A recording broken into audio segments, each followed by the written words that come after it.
जिसमें present candidate की अगर हम बात करेंगे तो लगभग 45 लाख के अप्रोक्सीमेट टोटल कैंडिडेट इसमें प्रेजेंट भी हुए थे।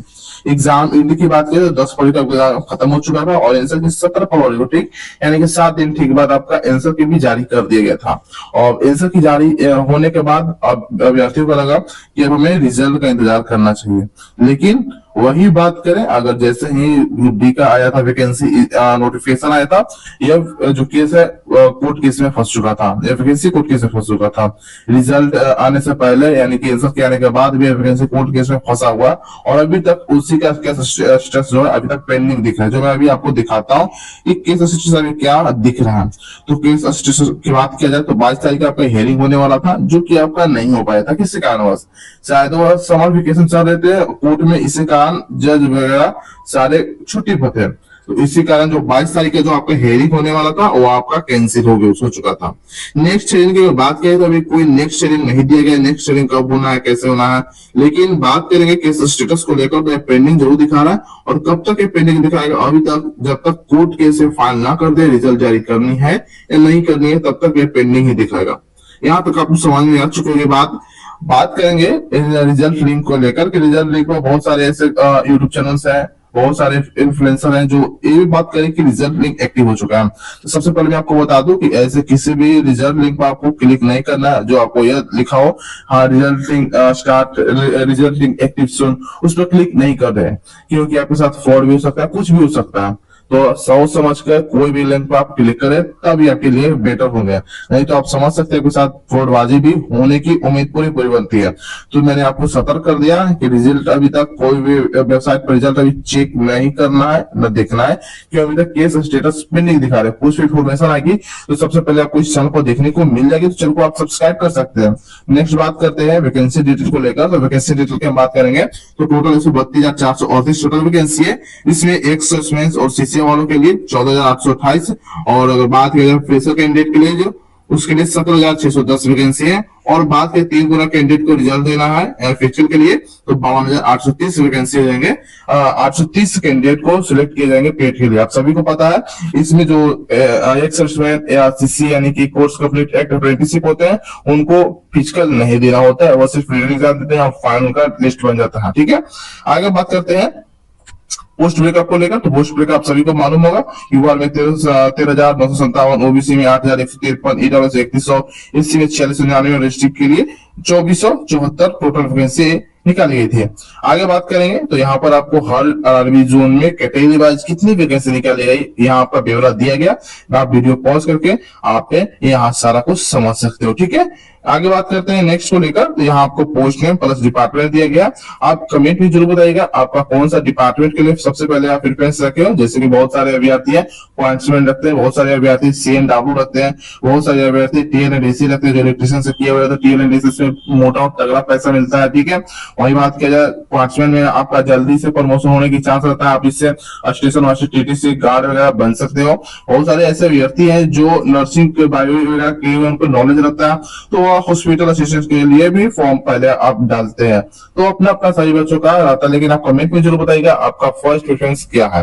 नेक्स्ट बात कर लेते हैं एग्जाम लेवल को लेकर। तो एग्जाम लेवल की बात करें तो जनरल साइंस आपको 25 क्वेश्चन मॉडरेट हार्ड देखने को मिला था। मैथ की बात करें तो 25 क्वेश्चन मॉडरेट, रीजनिंग की 30 क्वेश्चन आपका मॉडरेट पूछा गया था और करंट अफेयर का 20 क्वेश्चन आपका हार्ड पूछा गया था। टोटल 100 क्वेश्चन का एग्जाम हुआ जो कि आपका मॉडरेट टू हार्ड लेवल में आपका एग्जाम कंडक्ट कराया गया था। आप सभी को पता है कि एग्जाम का लेवल मॉडरेट ही रहता, लेकिन जो करंट अफेयर का जो भूचाल आया था ग्रुप डी में वह किसी को भी नहीं छोड़ा, किसी को भी नहीं, चाहे वो यूपीएससी की तैयारी करे या किसी भी सिविल सर्विस में PCS की तैयारी करे, सभी को करंट अफेयर ने रुलाया। ठीक है, आगे बात करते हैं नो रिलेशन को लेकर। तो नो रिलेशन की बात की जाए तो मैं बात करूंगा एस्टिमेटेड मार्क्स इंक्रीज को लेकर, यानी कितना के अप्रोक्स बढ़ सकता है। तो हार्डशिप की अगर बात की तो 10 से 15 नंबर तक आपको बढ़ने की उम्मीद है। एक आप कर सकते हैं 1 से लेकर 15 नंबर तक।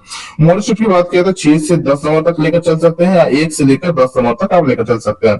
1 से 10 तक इसलिए बोल रहा हूँ अलग अलग जोन में अलग अलग वैकेंसी की संख्या अलग अलग नो रिलेशन देखने को मिल सकती है, अलग अलग वहां पर प्रेजेंट कैंडिडेट की उपस्थिति देखने को मिली है। और इन सब की बात करें तो नंबर यहाँ काट लिए जाते हैं, नहीं बढ़ते हैं और बल्कि नंबर काट लिए जाते हैं, सभी को पता है। नेक्स्ट बात करते हैं मेल कैंडिडेट को लेकर फिजिकल के रिगार्डिंग क्या कुछ रहने वाला है। तो मेल कैंडिडेट की बात करें तो आपको वेट उठाना पड़ेगा 35 केजी का।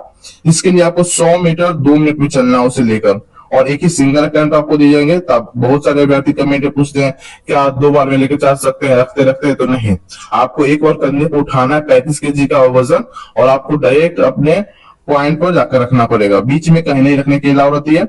रनिंग की बात करें तो you must run distance 1000 metre यानी कि 1 किलोमीटर आपको 4 मिनट 15 सेकंड में कंप्लीट करनी है, और सिंगल अटेम्प्ट में। ये आप ध्यान देने वाली, आपको एक ही चांस मिलेगी, एक चांस में आपका भविष्य तय हो जाएगा, आपकी नौकरी लगेगी या नहीं लगेगी।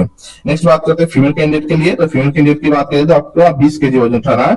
यहाँ पर मेल कैंडिडेट के लिए 35 केजी, और यहाँ पर आपका फीमेल कैंडिडेट के लिए 20 केजी का वजन उठाना है। यहाँ पर आपको 100 मीटर ही चलना है 2 मिनट का समय। सिर्फ वजन की जो माने यहाँ कम कर दिया गया, वजन आपका कम कर दिया गया। रनिंग की बात करें तो 1000 मीटर आपको 1 किलोमीटर 5 मिनट 40 सेकंड में दौड़ना है, यानी कि आपका जो डिस्टेंस है सेम वही है, लेकिन टाइमिंग थोड़ी और बढ़ा दी गई है मेल के मुकाबले में फीमेल को। आई होप ये भी आपको समझ में आ चुकी होगी। नेक्स्ट बात करते हैं हार्ड शिफ्ट पे जितने भी आपको दिख रहे हैं, जैसे कि 27 नंबर के first and third shift hard आपको दिख रही है, जितने भी आपका स्क्रीन पर आप देख रहे हैं सभी कुछ आपका हार्ड शिफ्ट है, और साथ में आपका ये भी हार्ड शिफ्ट है। तो आप लेकर चल सकते हैं कि हार्ड शिफ्ट में आपका 1 से लेकर 15 नंबर तक बढ़ने की चांस बन रही है। वही बात करेंगे मोरिट शिफ्ट को लेकर, तो मोरिट शिफ्ट में आपका लगभग 1 से लेकर 10 नंबर तक बढ़ने की आपका चांस बन रही है। मोरिट शिफ्ट में कुछ ए भी शिफ्ट है, ठीक है। वही बात करेंगे इजी शिफ्ट को लेकर। इजी शिफ्ट में आपको ज्यादा नहीं है, मात्र 10 के अप्रोक्स में ऐसे शिफ्ट है जो इजी शिफ्ट बताई जा रही है।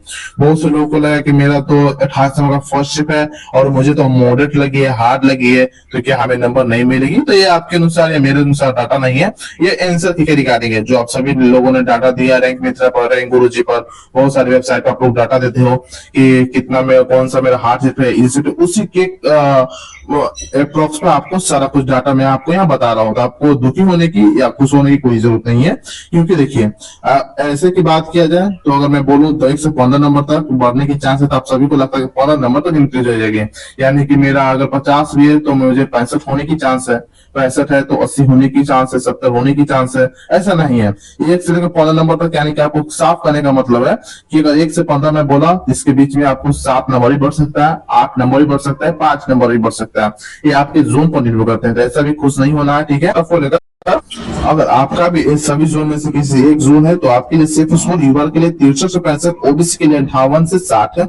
वहीं बात करेंगे ईडब्ल्यूएस के लिए 53 से 56, और एससी के लिए 50 से 52, एसटी के लिए 33 से 48 का अप्रोक्सीमेट नंबर होना चाहिए।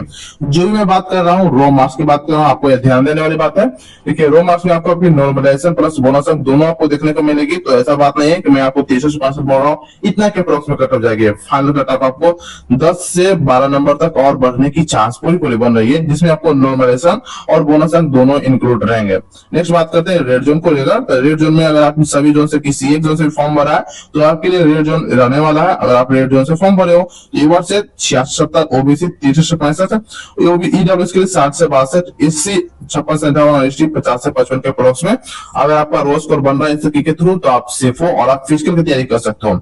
मैं बता रहा हूँ फिजिकल की तैयारी करने के लिए रो कट ऑफ आपको बता रहा हूँ। अगर फाइनल की बात की जाए तो इसमें भी आपको 10 से 12 नंबर तक और बढ़ने की चांस बन रही है, तो आप इसमें नॉर्मलाइजेशन बोनस दोनों इंक्लूड रहेंगे। मैं विदाउट नॉर्मलाइजेशन और विदाउट रो मार्क्स की विदाउट बोनस की बात कर रहा हूँ, सिर्फ ओनली रो मार्क्स जो मैं आपको हेडिंग में दिख रहा।